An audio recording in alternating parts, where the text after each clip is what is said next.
Hey everybody, this is Stephanie, the hands, hair, and heart of CornerstoneCreate.com. Thank you for being here with me. Welcome to my YouTube channel and my blog. So today I'm going to be making a very special to me kind of card. This card is celebrating Watchnight. If you don't know what Watchnight is, you're in luck because that's what this whole video is going to be about. So in modern context, Watchnight is a service for Black Americans across the country to go to church and bring in the new year. It's not your typical Sunday service, but you will be wearing your Sunday best, if not better, and most churches will either have the service at their church, or depending on how fancy your church is, y'all might go to a hotel, have a church service in one of the banquet halls, invite different churches, just pretty much anything, because this is like it is not a holy day, but it's definitely high on the days of celebrations within a Black church. So getting to this card, quick aside, I put Altenew jet black ink onto my little acrylic block, mix it in with some water, and I'm flicking it into my card. And now I'm going to be using my distress blending brush. I'm going to be blending a little jet black. I didn't want it to look black. I knew that if I blended it this way, it would look gray, and that's just to give effect to the background of the card. So continuing on with my explanation. So where do we get Watchnight from? In short, the answer is it's a direct contribution from slavery. So by 1863, January 1st, the Emancipation Proclamation should have taken effect, but the Emancipation Proclamation only would have freed slaves in the southern states, of which the Union had no control over, so not one slave freed there. The Emancipation Proclamation also did nothing to free slaves in states that had remained loyal to the Union, so that's about 1 million out of 4 million slaves still enslaved by protection of the Emancipation Proclamation, because nobody was going to do anything because those states were loyal. And then we have about 3 million slaves who are in southern states that are still going to be enslaved because the Union couldn't do anything to the South. They were currently at war, and they didn't have the power to tell the South to do anything.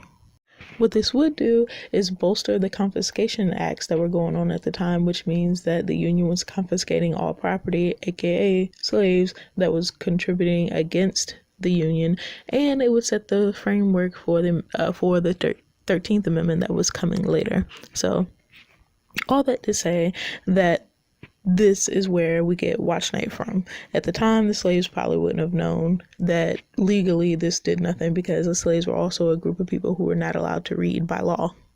But this would be a turning point, and by way of word of mouth, more slaves were running away and joining the North, and were encouraged to stay because of the confiscation acts. If they could somehow make it to the North according to those confiscation acts and the Emancipation Proclamation, none of them would be returned. So, and thus, I guess maybe that's why the legal groundwork had been laid for slaves to not be returned and to be able to legally stay in the North.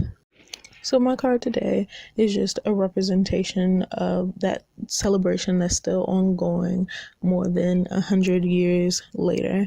The feathers to me represent, they come from birds that fly, and they fly free. And for me, feathers will always kind of be that symbol of freedom. And then of course, writing with quill pens back then was big. So it's kind of old-timey in that kind of way.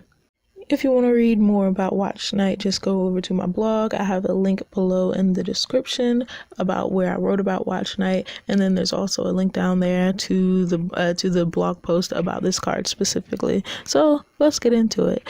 With this card, I am going to ink up my feathers. That's just going to darken them on the edges so that they have a little bit more depth and they don't look so flat. I'm inking that up with jet black from Altenew. I also made that gold frame using the Fancy Frames rectangle die from Altenew. It actually cut out about 10 gold super thin frames, and I used, I think, the smallest size and put it down on my card with the glossy accents. So now I'm just going to place this feather in there. I tucked both of my feathers behind on that lower left corner and over on the upper right corner, just to kind of make it look like it was popping out of the frame a little bit. And I thought my card looked a little plain, so I took another one of those frames, because like I said, I had about 10 of them. And I'm just going to put that over the over on the outside of those feathers again. Ideally, I might would have put the feather in front of that second frame, but I'd already glued it down, and I like the way that it looks, so here we are. Next, I'm gonna add some Nouveau drops. I'm using ebony Nouveau drops, and I'm also going to be using the ivory seashells. I like putting my Nouveau drops down in series of 3. I just like the way that looks. You can do it however you want to, and I'm just adding it in different places that are a little empty and open. So you can see over there all the way on the right is my Faithful Feather die, and I used that to die cut this on my Spellbinder a little bit earlier.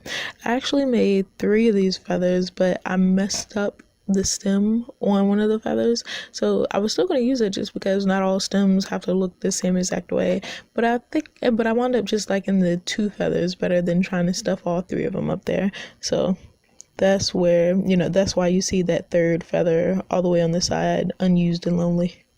Okay, so now I'm going to add some gold flecks. You see my little spray bottle over there, my mini mister. I'd actually already misted the card with gold and a little bit of gold powder in the water, and just misted it onto the card, so it's nice and shimmery right now.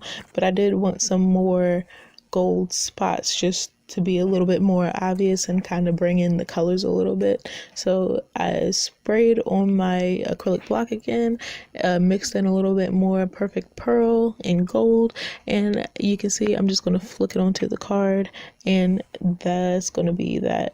So I'm also going to use that 3rd feather to kind of block off the feathers because I don't want to get little spots on those. So thank you for being here with me, guys. I know I talked a lot, but this card was kind of special for me just because of the events that are going on. I'm going to be going to a Watchnight service myself, just continuing my own personal tradition along with the tradition of people for 150 years now? Well, just about 150 years. So thank you for being here. Make sure you like, comment, and subscribe. I love when y'all give me different tidbits in the comment section to talk about, or to either or just to take in. So I'll see everybody next time. Bye, and Happy New Year.